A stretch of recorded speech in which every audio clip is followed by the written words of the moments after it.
dari pemeriksaan semalam, memang tersangka AA ini adalah seorang yang selalu mengikuti kegiatan-kegiatan daripada kegiatan dari salah satu program televisi yang ditayangkan setiap minggu dan rupanya dari tayangan-tayangan.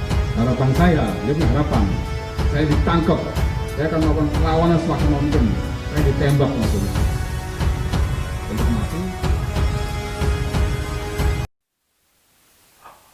Assalamualaikum warahmatullahi wabarakatuh. Hai, selamat datang di channel Nawawi Kembut, orang yang kalem dan lembut. Seperti biasa, di sini saya akan memberikan sebuah hal-hal yang menarik, aktual, dan tentunya kontroversial. Namun sebelum itu, silahkan subscribe dan jangan lupa nyalakan loncengnya agar kalian selalu mendapatkan notifikasi dari setiap video-video yang akan saya upload. Ya, baru-baru ini ada sebuah kabar dan juga pemberitaan yang sangat viral sekali, yakni tentang penusukan salah satu dai yang bernama Syekh Ali Jaber. Beliau ditusuk saat akan membuka tausiah dalam sebuah acara wisuda Al-Quran atau anak-anak TPQ lah biasanya kalau istilah kita yang sering kali mengaji. Dan kali ini saya akan bandingkan dengan penusukan yang pernah dialami oleh Menko Polhukam pada tahun 2019 yang lalu, yakni Bapak Wiranto, yang mana di antara kedua penusukan public figure tersebut memiliki kesamaan dan juga perbedaan. Bahkan dapat saya katakan ada sebuah kejanggalan dan juga keanehan. Dan kali ini saya akan memberikan sebuah video tentang keterangan aparat kepolisian soal motif pelaku untuk menusuk sang dai Syekh Ali Jaber. Kita lihat dulu, yuk. Jadi memang motif yang kami dalami dari pemeriksaan semalam, memang tersangka AA ini adalah seorang yang selalu mengikuti kegiatan-kegiatan daripada kegiatan dari salah satu program televisi ya yang ditayangkan setiap minggu, dan rupanya dari tayangan-tayangan itu mengakibatkan ataupun berpikiran ya, artinya di dalam pemikiran tersangka ini seolah-olah akan hadir dalam dirinya dia, sehingga dia rasanya terbayang pada saat pikiran-pikiran dia selalu datang, dan pada beberapa saat yang lalu sempat dia katakan bahwa sempat hadir di rumahnya di dalam pemikirannya itu. Nah, karena diinformasikan atau dia dapat informasi bahwa adanya penceramah yaitu Syekh Ali Jaber dalam kegiatan Hafiz Quran di Masjid Falahuddin tersebut, dia langsung bergegas untuk mendekat dan melihat langsung, dan tergerak hatinya untuk melakukan tindakan pidana, yaitu melakukan penusukan terhadap penceramah Syekh Ali Jaber tersebut.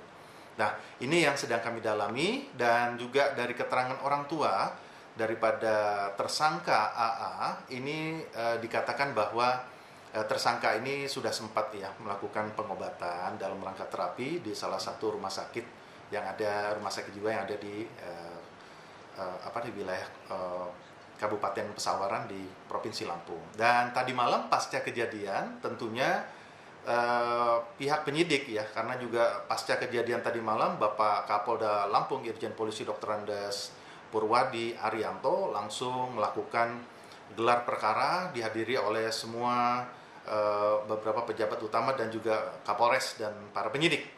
Dari hasil pengembangan perkara tersebut tentu diputuskan dihadirkan tadi malam juga, yaitu Dr. Tendri dari Rumah Sakit Jiwa Kurungan Nyawa di Kabupaten Pesawaran untuk dihadirkan untuk mengetahui bagaimana daripada kondisi kejiwaan, dan juga untuk hari ini yaitu hari Senin tanggal 14 September 2020 tim ahli ya dari psikiater dari Pusat Kedokteran Kesehatan Polri atau Pusdokes Polri akan dihadirkan guna melengkapi daripada berkas perkara. Kalau dilihat dari TKP itu korban ya, artinya adanya korban penusukan, kemudian tersangka juga sudah kami peroleh atau kami amankan, kami tangkap, dan juga beberapa keterangan-keterangan saksi maupun alat bukti maupun barang bukti yang ada, termasuk pisau yang berkepala kayu ya, bergagang kayu tersebut sudah kami amankan. Jadi untuk melengkapi berkas gitu, intinya proses penyidikan akan tetap berjalan, namun proses observasi terhadap tersangka ini tetap kita lakukan karena memerlukan waktu. Nah, nanti proses berkas perkara tetap berlanjut, penyelidikan secara mendalam tetap berlanjut, tetapi observasi tetap berjalan. Dengan adanya 2 tim saksi ahli, yaitu baik dari Rumah Sakit Jiwa Kurungan Nyawa yang ada di Provinsi Lampung dan dari tim Pusdokes Polri yang akan bekerja pada hari ini. Demikian.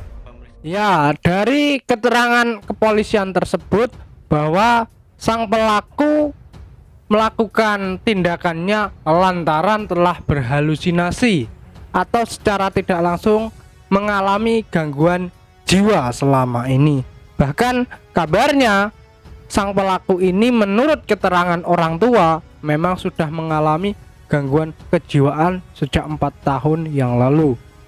Namun kita bandingkan dulu dari motif pelaku penusukan terhadap Bapak Wiranto yang pada masa itu masih menjabat sebagai Menko Polhukam pada tahun 2019.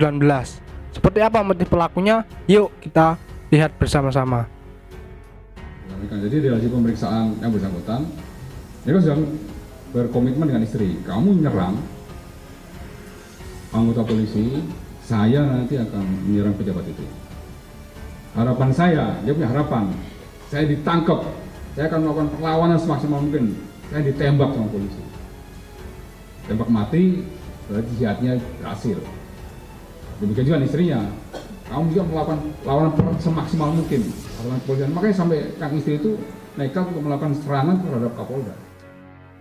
Ya, dari keterangan kepolisian tersebut bahwa sang pelaku penusukan terhadap Bapak Wiranto ini lantaran memang dianggap sebagai sebuah amaliyah atau secara tidak langsung jihad, karena memang telah mengikuti beberapa ajaran yang memang dirasa radikal, yang memang tidak suka dengan aparatur negara, entah itu kepolisian, pejabat maupun aparatur negara lain.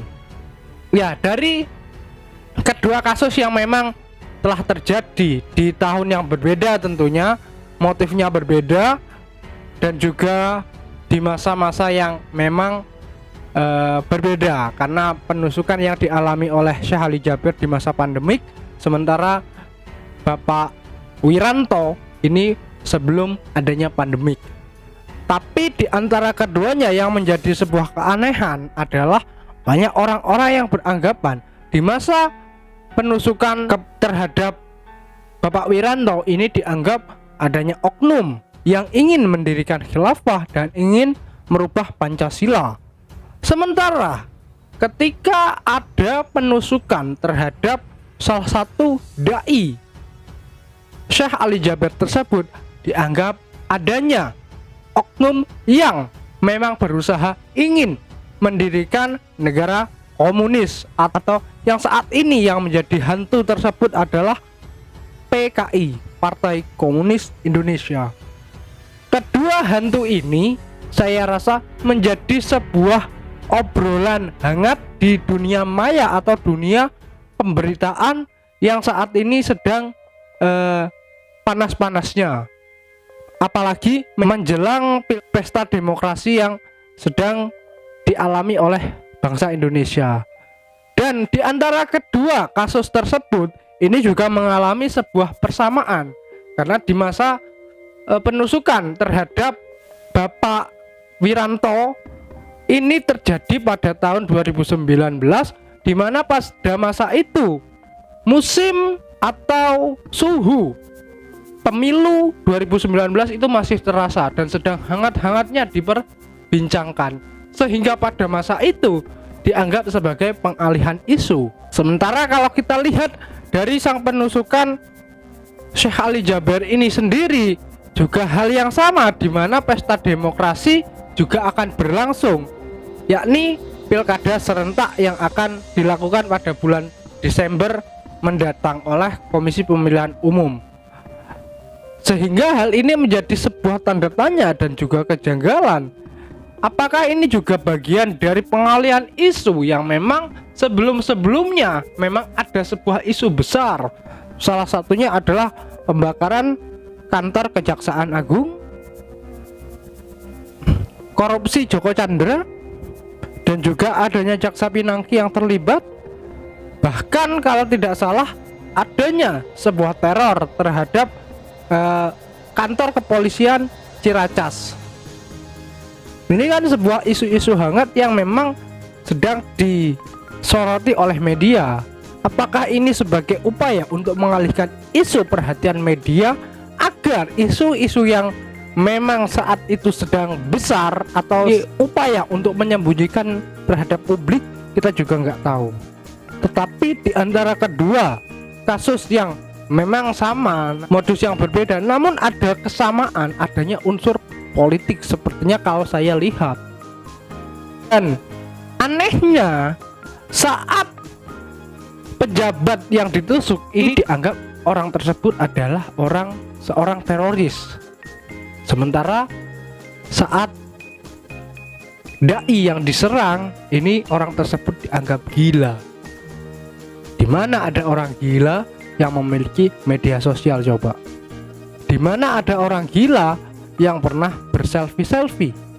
Dan di mana ada orang gila yang memilih korban seorang kiai atau seorang dai atau public figure keagamaan?